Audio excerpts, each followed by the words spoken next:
Marshall, Senator, thank you so much for waking up with me this morning.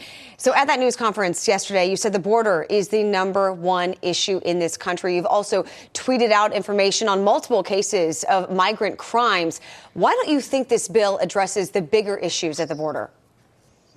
Well, of course, we don't even have the bill yet. And what I'm concerned about is they've not addressed parole. This president has paroled 1.7 million people, about 700,000 a year. Compared to when Barack Obama was president, he was paroling 5,000 a year. So we don't know what it does with parole at this point in time. And we just heard Senator Ted Cruz saying that there is a 0% chance of it being passed. Do you agree with that? Well, again, we haven't seen the bill yet. I think that there is a bill that could pass both the House and the Senate. I haven't seen that yet. But if they can address asylum, if they can address parole, then I think it possibly could. Again, to your listeners, we have a once-in-a-generation opportunity to do this. I'm a long ways from yes on this, but I'm hoping we can take a good bill and make it even better.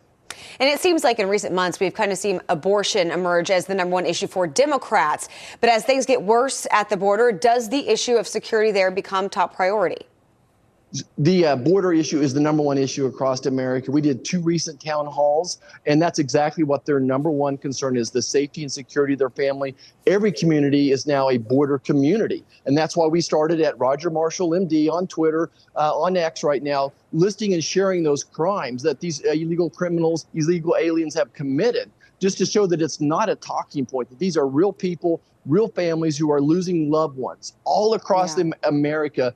Yet people are dying from torture, from strangling, from rape and murder as well. So we're going to be sharing those every day and updating that on a regular basis at Roger Marshall, MD. I want to take a look at this. Democratic Congressman Joaquin Castro posted this on his X account. Quote, Governor Greg Abbott is using the Texas National Guard to obstruct and create chaos at the border.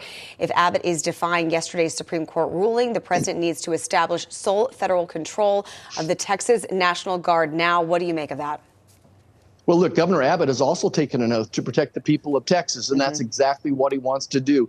And I think the point that America sees, though, is that we have a president that says one thing. He says he wants to control the border, but his actions are just the opposite. When he does all this parole, when he accelerates asylum, all these things the president is doing, his actions are consistent.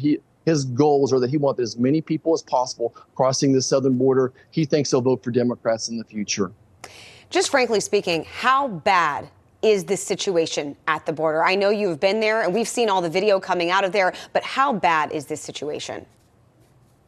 Well, it is absolutely a humanitarian crisis that people are dying on the way trying to get to the border. They're drowning. And then as they're trying to escape across the river and then into the mainland here, more and more people are dying as well. So it's very dangerous. The young girls and young boys are being raped as they're taken from their homeland across Mexico as well. The cartel is becoming very rich on the human trafficking, the sex trafficking. That's probably not getting enough play right now. What my agents back home are talking about now is just the explosion of the human trafficking and the sex trafficking. Yeah, and we're looking at this video, and it still shocks us to see how many people are flooding across the border. And with regards to the razor wire there, of course, the Biden administration saying that it's inhumane. What do you make of this? And they say it's not a deterrent, but I would say it is a deterrent. I'm not walking through razor wire. It certainly allows the Border Patrol to do their job. Yeah, we're really set up to handle about 1,000 people per day. The Border Patrol is. We're seeing 10,000 people per day cross that border. So the razor wire maybe funnels them into a situation where we can try to sort out the terrorists from young families, those types of things. But right now, again, 1.7 million gotaways. Those are the people that still have found a way to get into the country, and we have no idea who they are or where they're going. So this is a little bit of a funnel, but we need to do even more. We do need to build that wall someday. Sooner the better. Do you think the invasion that is happening at our southern border will cost Biden the election?